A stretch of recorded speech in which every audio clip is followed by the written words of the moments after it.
안녕하세요. 하루필수 말씀 충전 하필큐티 조종환입니다. 오늘 함께 나눌 하나님 말씀은 사무엘하 19장 16절에서 39절까지 말씀입니다. 다윗 왕이 이제 요단강가에 서서 돌아오려고 하는데 유다 사람들이 왕을 맞이해서 요단강을 건너가게 하려고 길갈에 와 있었어요. 바울임에 사는 베냐민 사람 게라의 아들 시므이가 급히 와서 다윗 왕을 맞이하려고 모든 유다 사람들과 함께 내려왔다라고 이렇게 설명합니다. 우리가 시므이 하면 악랄하게 다윗을 끝까지 쫓아오면서 돌을 던지고 먼지를 뿌리면서 저주했던 인물로 잘 알고 있습니다. 그런데 이 사람이 지금 다윗 왕을 맞으러 온 거예요. 그는 베냐민 사람 1000명을 거느리고 사울의 집안의 종 시바와 함께 오게 됩니다. 우리가 여기서 살펴볼 수 있는 것처럼 이 베냐민 사람 그리고 사울 집안의 종 시바 그리고 시므이까지 사울 집안과 관련되어져 있는 사람들이 총출동해서 지금 다윗에게 나오고 있는 것을 보게 됩니다. 시바도 자기의 아들 10명과 자기의 종 20명을 다 데리고 나와서 이 왕 앞으로 나오게 돼요. 이들이 이제 반란을 일으킬 수도 있는 어떻게 보면은 가장 위험한 사람들인데 이 사람들이 지금 다윗 왕과의 어떤 관계를 회복하는 것들을 우리가 읽게 됩니다. 그들은 왕의 가족이 강을 건너는 일을 도와서 왕의 환심을 사려고 나룻배로 건너가게 됩니다. 왕이 요단을 건너려고 할 때에 게라의 아들 시므이가 왕 앞에 엎드려서 임금님 이 종의 허물을 마음에 두지 말아 주십시오. 높으신 임금님께서 예루살렘에서 떠나시던 날 제가 저지른 죄악을 임금님께서는 기억하시거나 마음에 품지 말아 주십시오라고 간청을 합니다. 바로 제가 죄를 지은 줄을 이 종이 잘 알고 있습니다. 그렇기 때문에 제가 오늘 요셉 지파의 모든 사람 가운데서 맨 먼저 높으신 임금님을 맞으러 내려왔습니다. 이렇게 고백합니다. 이제 이런 고백들이 이제 형식상이든지 아니면 말로만이든지 굉장히 이제 면피하려고 하는 그런 모습으로 보여지죠. 그러니까 이 아비새가 그 말을 받아서 왕에게 이야기합니다. 주님께서 기름 부어 세우신 분을 시므이가 저주했기 때문에 그것만으로도 시므이는 죽어 마땅한 줄 압니다. 이것이 사실이고 또 왕적인 권위를 위해서는 그렇게 하는 것이 마땅합니다. 이것이 이제 베냐민 지파가 당해야 할 어떤 위기라면 위기인 것이죠. 그런데 다윗이 말하기를 스루야의 아들들은 들어라 나의 일에 왜 너희가 나서서 오늘 나의 대적이 되느냐라고 이야기합니다. 여기서 이제 대적이라고 하는 말이 원어상으로는 사탄이라고 그렇게 제시하고 있는데요. 그러니까 지금 스루야의 아들들은 사실을 토대로 해서 어떤 행동을 취하지만 그 행동이 폭력적인 결과를 낳게 되는 것을 우리가 알고 있어요. 그러면 지금 이 시므이의 저주의 상황을 어떻게 이제 다윗은 해결을 하려고 하느냐? 내가 오늘에서야 온 이스라엘 왕이 된 것 같은데 이런 날에 이스라엘에서 사람이 처형을 받아서야 되겠느냐? 지금 여기에서 표현하는 온 이스라엘의 왕이 된 것 같다라고 하는 이 말 자체만으로도 부정적인 감정들을 다윗은 아주 깊이 인식하고 있었다라는 것도 우리가 알 수 있습니다.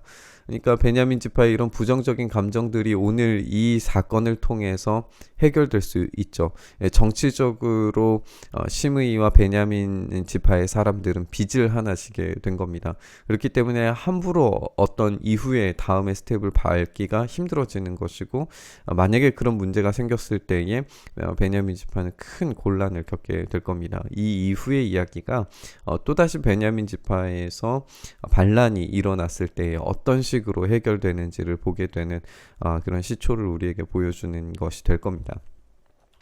왕이 시므이에게 맹세하기를 너는 처형당하지 않을 것이다 라고 그렇게 약속해요.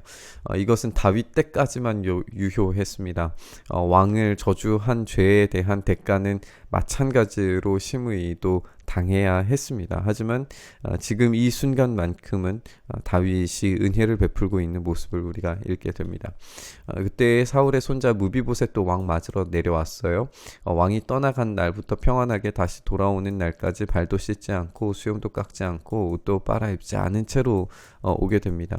한마디로 말하면 부정한 모습, 정결하지 않은 모습으로 왕 앞에 나오는 거예요. 이것이 이제 자신의 부정함을 드러내는 외적인 표현이 될 텐데, 예루살렘에서 왕을 맞이하니 왕이 그에게 물어봅니다. 무비보셋은 어찌하여 나와 함께 떠나지 않았느냐. 이 말 가운데에는 이제 숨겨진 말이 있죠. 네가 할아버지의 나라를 다시 차지하려고 하는 그런 마음, 심적인 음모를 가지고 있었느냐라고 그렇게 질문하는 겁니다.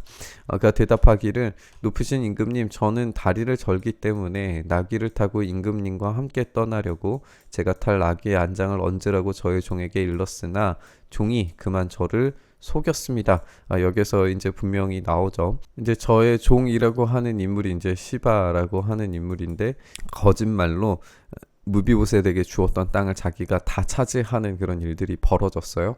그것이 거짓말이라고 자기의 본심을 이제 분명하게 이야기하는 겁니다. 임금님께 가서 이 종을 모함까지 했다라고 하는 이야기를 알고 있었다는 사실이 중요해요. 이런 상황적인 것들에 대해서 다 인지를 하고 있었고, 이 시바가 모함했다는 어떤 자기의 진실함을 표현하기 위해서 부정한 모습으로 다윗을 맞이하고 기다릴 수밖에 없었다는 것을 우리가 알게 됩니다. 임금님은 하나님의 천사와 같은 분이시니 임금님께서 좋게 여기시는 대로 처분하시기를 바랍니다 라고 이야기하면서, 제 아버지의 온 집안은 임금님에게 죽어도 마땅한 사람들 뿐인데 임금님께서는 이 종을 임금님의 상에서 먹는 사람들과 함께 먹도록 해주셨으니, 그러니까 지금 이 제 아버지의 온 집안이라고 표현하고 죽어도 마땅한 사람들 뿐이다 라고 이야기하는 것이 지금 오늘 이 이야기 속에 등장하는 베냐민 사람들의 인식과 마찬가지겠죠. 그런 죽어도 마땅한 사람들임에도 불구하고 은혜를 베풀어 주셨는데 그 이상의 염치를 내가 요구할 수 있겠느냐라고 하는 이야기입니다. 그러나 다윗은 그에게 이야기하기를, 어찌하여 그 이야기를 또 꺼내느냐. 나는 이렇게 결정하였다. 너는 시바와 밭을 나누어 가져라 라고 이야기합니다. 시바가 이제 거짓말을 한 인물이고, 또 무비보셋과의 사이를 갈라놓으려고 한 잘못된 인물이라는 것을 이제 알게 되고 밝혀졌는데도 불구하고 시바에게도 밭에 반절이 들어가고 있는 것을 보게 돼요. 다윗은 왜 이런 결정을 했을까요?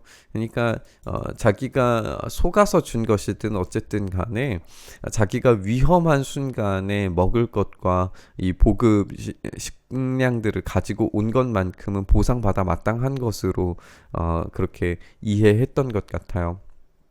그러니까 사실 이 장면에서의 무비보셋에 대한 용서도 있지만 시바에 대한 용서도 포함된다는 것을 우리가 알 수가 있습니다. 물론 이제 무비보셋은 억울한 결정이겠지만 무비보셋이 왕에게 이야기하기를, 높으신 임금님께서 안전하게 왕궁으로 되돌아오시게 된 것만으로도 충분하다. 그 밭을 다 차지한들 어떻습니까? 그건 중요한 문제가 아닙니다. 제가 임금님의 상에서 먹는 사람들과 함께 먹는 것만으로도 충분합니다 라는 이야기를 하고 있습니다. 그때 길르앗 사람도 로글림에서 내려와서 요단강을 건너는 일을 도우려고 요단강가에 이르게 됩니다. 이 바르실레를 통해서 이 길르앗 사람들이 도움을 주었고, 그것 때문에 이제 사실상 압살롬에게서 승리를 얻을 수 있었던 것이죠. 길르앗 사람들은 사실상 베냐민 사람들이고, 그리고 이 길르앗 사람들과 사울 집안의 어떤 긴밀한 관계는 우리가 아주 잘 알고 있는 바입니다. 그럼에도 불구하고 이 길르앗 사람들이 다윗과 협조하여서 이 전쟁을 승리로 이끌게 됨으로써 굉장히 큰 보상을 받아야 할 사람들이라는 걸 우리가 알 수가 있어요. 바르실레는 아주 늙은 사람이기 때문에 80살이나 되었어요. 큰 부자였고 왕이 마하나임에 머물러 있는 동안에 왕에게 모든 것을 제공했던 사람입니다. 왕이 바르실레에게 이야기하기를, 노인께서는 나와 함께 건너가시죠. 나와 함께 같이 가시면 잘 대접하겠습니다. 그런데 바르실레가 이제 왕에게 아뢰기를, 제가 얼마나 더 오래 산다고 임금님과 함께 예루살렘으로 올라가겠습니까? 제 나이가 지금 80입니다. 제 이 나이에 좋은 것과 나쁜 것을 어떻게 가릴 줄 알겠습니까? 이 말이 이제 다윗에게 내포하는 어떤 그런 선의가 가득 담겨져 있는 말이죠. 좋은 것과 나쁜 것을 어떻게 가릴 줄 알겠는가. 이 말은 이제 그 안에 들어가서의 복잡한 정치적인 싸움들이 있을 거라는 걸 예상을 하게 되는 말이고, 그 사이에서 자기가 좋은 판단을 할 수 없으니 그 판단을 그 판단의 자리에 내가 없는 것이 왕에게 도움이 될 겁니다 라고 하는 굉장히 지혜로운 말입니다. 이 종이 무엇을 먹고 마신들 그 맛을 알기나 하겠습니까? 노래하는 남녀가 아름다운 노래를 부른들 제가 이 나이에 잘 알아듣기나 하겠습니까? 그러니 이 종이 높으신 임금님께 다시 짐이 되어서야 되겠습니까? 하면서 이제 지혜롭게 떠나는 모습을 보게 돼요. 이 종은 임금님을 모시고 요단강을 건너려는 것뿐인데 어째서 임금님께서는 이러한 상을 저에게 베푸시려고 합니까? 이 종을 돌아가게 하셔서 고향 마을에 있는 제 아버지 어머니 무덤 곁에서 죽게 해 주시기를 바랍니다. 대신에 이 종의 아들 김함이 여기에 있으니 그가 높으신 임금님을 따라가게 하시고 임금님께서 바라시는 대로 그에게 잘 대해 주시기 바랍니다 라고 하면서 이 다음 세대를 맡기는 모습을 보게 됩니다. 왕이 약속하죠.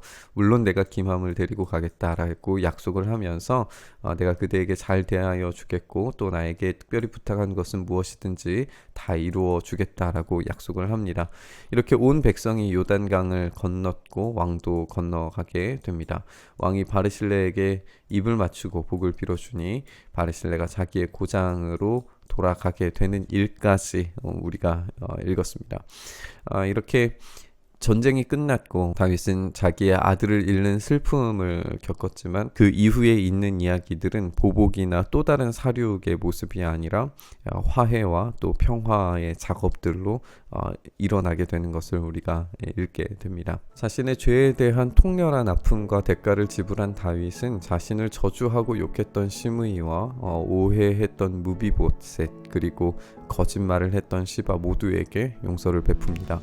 은혜를 경험한 사람만이 은혜를 베풀 수 있습니다. 또한 은혜를 전달받은 일들로부터 왕국은 단단히 세워져 갈 수 있다는 사실을 우리가 읽게 됩니다. 스루야의 아들 아비새는 이러한 은혜가 흘러가는 통로를 가로막은 인물로 등장을 합니다.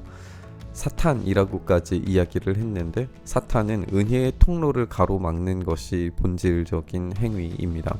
마땅한 사람의 감정을 결정의 근거로 삼게 만드는 것이 사탄의 역할입니다. 하지만 은혜를 은혜로 흘려보낼 때에 진짜 하나님 나라를 경험할 수 있다는 사실을 우리가 이 본문을 통해서 배우게 되는 것 같습니다. 오늘 본문 묵상하면서 용서할 수 있는 힘, 더욱 회복되는 힘을 우리 안에 경험하게 해달라고 더 깊은 묵상과 기도의 자리로 나아갔으면 좋겠습니다. 주님, 그렇습니다. 우리가 예수 그리스도의 십자가 은혜를 받아 용서받은 자로서 용서할 수 있는 힘과 용기를 주시옵소서. 우리의 감정에 휘둘려서 그것이 사실이기 때문에 그 사실을 휘둘러 판단의 결정의 근거로 삼지 말게 하시고 오로지 은혜에 근거하여 은혜에 합당한 결정을 내릴 수 있는 우리의 삶 되게 하여 주시옵소서.